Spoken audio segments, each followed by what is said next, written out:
জানিয়ে দিব এই মুহূর্তে হাতে পাওয়া গুরুত্বপূর্ণ আপডেট আন্তর্জাতিক সংবাদ।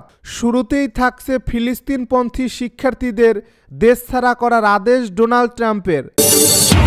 আরও জানাবো পরমাণু অস্ত্র নিয়ে আবারও হুমকি দিল রাশিয়া। এদিকে সামরিক প্রধান মোহাম্মদ দেইফের মৃত্যু নিশ্চিত করল হামাস।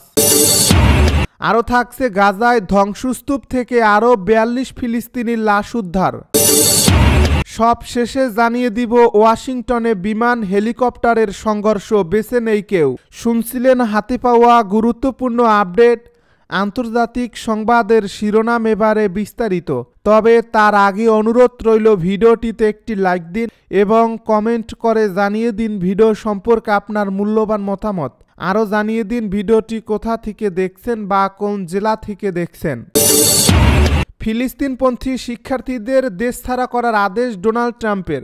মার্কিন প্রেসিডেন্ট ডোনাল্ড ট্রাম্প সম্প্রতি একটি নির্বাহী আদেশে সই করেছেন। এই আদেশ অনুযায়ী ফিলিস্তিনপন্থী আন্দোলনে অংশ নেওয়া শিক্ষার্থীদের ভিসা বাতিল করে তাদের দেশ ছাড়া করা হবে। গত বছর গাজার গণহত্যার পর যুক্তরাষ্ট্রের বিশ্ববিদ্যালয়ে ইসরায়েল বিরোধী আন্দোলন তীব্র হয়। অনেক শিক্ষার্থী ফিলিস্তিনের পক্ষে বিক্ষোভ ও ধর্মঘট পালন করে।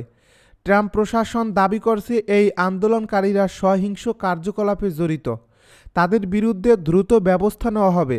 ট্রাম্প বলেন হামাস সমর্থকদের ভিসা বাতিল করা হবে।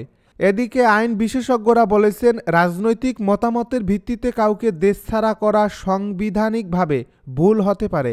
মুসলিম অধিকার বিষয়ক সংগঠনও এই আদেশের বিরুদ্ধে আদালতে যাওয়ার হুমকি দিয়েছে। এই পদক্ষেপ যুক্তরাষ্ট্রে মত প্রকাশের স্বাধীনতার উপর বড় ধরনের প্রভাব ফেলতে পারে, তথ্য রয়টার্সের। পরমাণু অস্ত্র নিয়ে আবারও হুমকি দিল রাশিয়া।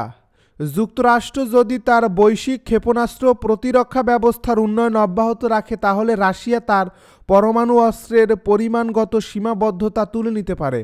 রুশ পররাষ্ট্র মন্ত্রণালয়ের বিশেষ রাষ্ট্রদূত গিরিগরি মাসকভ বৃহস্পতিবার ইন্টারন্যাশনাল অ্যাফেয়ার্স জার্নালে প্রকাশিত এক নিবন্ধনে এই মন্তব্য করেন। মাসকভ বলেন বর্তমান এ পরিস্থিতিতে কেবল দ্বিপাক্ষিক দৃষ্টিকোণ থেকে কৌশলগত স্থিতিশীলতা নিয়ে আলোচনা করা আর সম্ভব নয়, এতে আমরা আর একটি বিভ্রান্তির মধ্যে পড়তে পারি। তার মতে আন্তর্জাতিক অঙ্গনে এমন অনেক নতুন শক্তি আবির্ভূত হয়েছে যারা বৈশ্বিক ক্ষেপণাস্ত্র ভারসাম্যে প্রভাব ফেলছে। পশ্চিমা এ দেশগুলোর কৌশলগতভাবে রাশিয়াকে ক্ষতিগ্রস্ত করার নীতির কারণে আমরা পরমাণু ও ক্ষেপণাস্ত্র অস্ত্র ভাণ্ডারের উপর আরোপিত সীমাবদ্ধতা থেকে সরে এসে এর পরিমাণগত ও প্রযুক্তিগত সম্প্রসারণের প্রয়োজনীয়তার মুখোমুখি হতে পারে। রুশ পররাষ্ট্র মন্ত্রণালয়ের এই বিশেষ রাষ্ট্রদূত ব্যাখ্যা করে বলেন যুক্তরাষ্ট্রের বৈশ্বিক ক্ষেপণাস্ত্র প্রতিরক্ষা ব্যবস্থার আরও উন্নয়ন, কৌশলগত আক্রমণাত্মক অস্ত্র হ্রাস ও পূর্ববর্তী শর্তে কৌশলগত স্থিতিশীলতা বজায় রাখার সম্ভাবনাকে সম্পূর্ণভাবে বিনষ্ট করে দিয়েছে। একটি ক্ষেপণাস্ত্র প্রতিযোগিতা ইতিমধ্যে পুরোদমে চলছে উল্লেখ করে মাসকভ বলেন পাশাপাশি পারমাণবিক অস্ত্রভাণ্ডার ও গণবিধ্বংসী অস্ত্রের বাহকগুলোর ব্যাপক আধুনিকায়নও চলছে। মহাকাশের সামরিকরণেরও গতি পাচ্ছে, যা নিকট ভবিষ্যতে সামরিক দ্বন্দ্বের নতুন ক্ষেত্র হয়ে উঠতে পারে।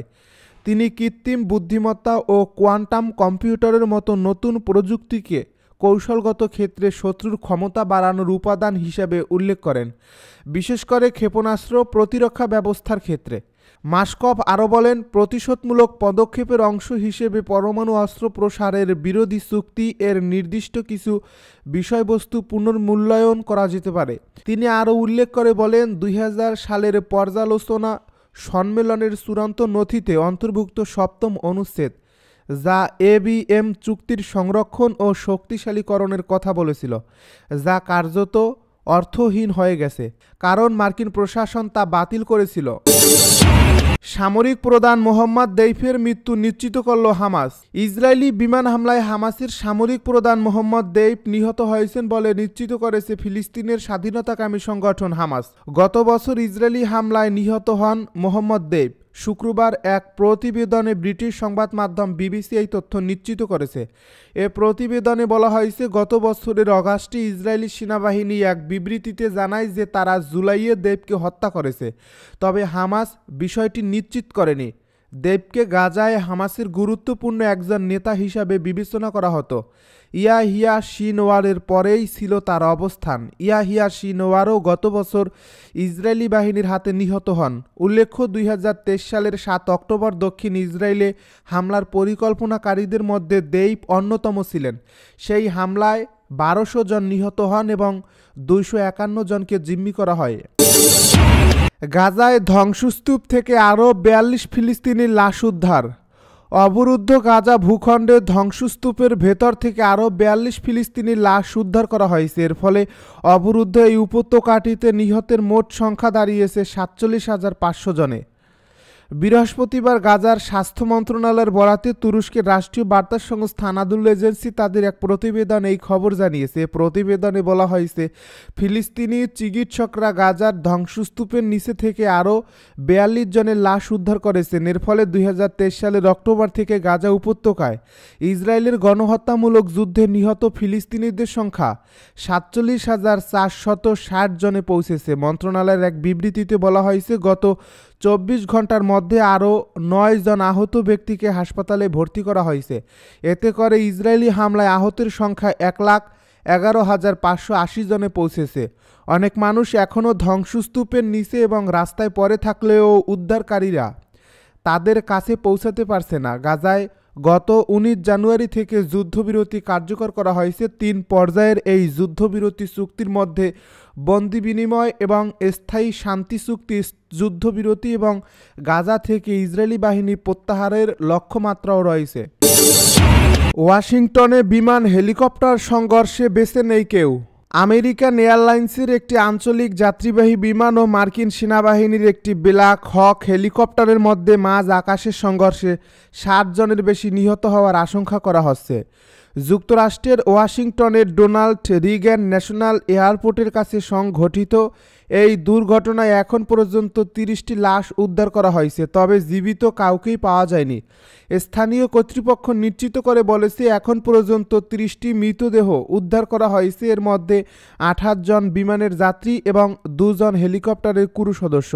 এর আগে স্থানীয় সময় বুধবার রাত 8:48 আমেরিকান ঈগল ফ্লাইট 5342 নামের বিমানটি কানসাসের উইচিটা থেকে উড্ডয়ন করা হয়েছিল। পরে ওয়াশিংটন ডিসির ডোনাল্ড রিগান এয়ারপোর্টে অবতরণের সময় দুর্ঘটনা ঘটে। বিমানটি পিএসএ এয়ারলাইন্স পরিচালিত একটি CRJ-700 মডেলের বিমান ছিল। এতে 60 জন যাত্রী ও 4 জন ক্রু সদস্য ছিলেন, যাদের মধ্যে বেশ কয়েকজন ছিলেন আইস এক্সকেটার ও তাদের কোচ।